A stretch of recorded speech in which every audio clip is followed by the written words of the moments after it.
This is Inside Indiana Business Radio on Demand for the morning of January 20th, 2023. I'm Wes Mills. Indianapolis-based utility AES Indiana has agreed to reduce the amount it will charge customers for costs related to the breakdown of its newest power plant. Two back-to-back breakdowns kept the Eagle Valley Power Plant in Martinsville offline for 11 months. AES had originally said it was not at fault for the breakdowns and said it should not have to swallow the cost. Under a settlement agreement approved by state regulators, AES says it will reduce the customer cost from $71 million to about $14 million. Fueling Indiana's workforce pipeline has become a team sport of sorts for higher education institutions. One such emerging collaboration is Ivy Tech Community College and Purdue University Global. Ivy Tech has a very strong workforce development component. That's Purdue University Global Chancellor Frank Dooley in an interview with Inside Indiana Business host Gary Dick. Ivy Tech might be able to get that person the associate's degree, but oftentimes when you talk to the employers in the field, but some of these folks should go on even further. That's where we step in. Nearly 5 years ago, Purdue University completed its acquisition of for-profit online college Kaplan University to create what is now known as Purdue University Global. Dooley says over the last 4 years, enrollment has grown 25%. He says Purdue Global has an average enrollment of 35,000 students, most of those non-traditional students. The typical student coming to us is on average around 30 years old. They have some college typically, but no degree. And they left for a variety of reasons, right? Sometimes they didn't find that fit when they were 18. Sometimes it was an academic, it wasn't going well for them. Other times they didn't see a relevance, maybe, and the phrase that sometimes people use, life got in the way. Some of them enlisted in the military, they might have served, but now they're coming on and somebody in their life is coming to them and saying, you know what, Jerry, it's time you get back to school. And you're going to need more school for the job you have. You're going to need more school if you want that promotion. And they're coming back. Now, when you come back when you're 30, you look at school very differently than when you're 18. Our 18-year-olds are typically part of their early part of in college is discovery. Our people really know what they want to do.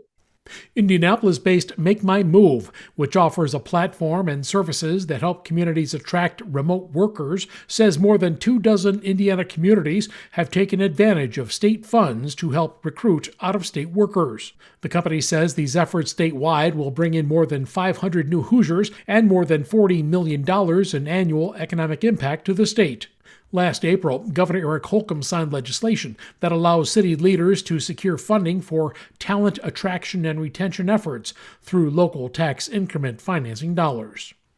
From the number one source for Indiana business news, this is Inside Indiana Business Radio on Demand.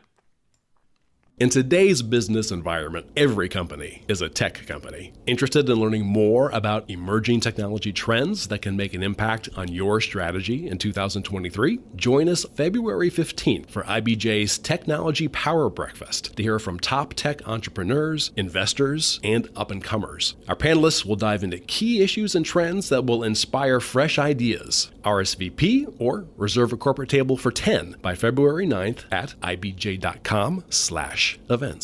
Has your company grown at a rapid pace over the last 2 years? Nominations are now being accepted for Fast 25, IBJ's exclusive list of fastest growing companies in Central Indiana. Honorees will be spotlighted in a special publication in the IBJ and celebrated at an event on May 9th. Check out the changes to this year's criteria to see if your company qualifies. Learn more and submit your nomination by March 1st at ibj.com/nominations.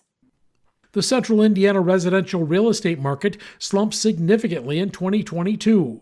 Closed sales of single-family homes fell 10% from the previous year, according to the latest data from the Mybor Realtor Association. December home sales dropped nearly 29% from a year ago.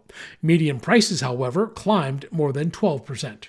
A recently retired Master Sergeant with the Illinois State Police has been named Dean of Students for Vincennes University.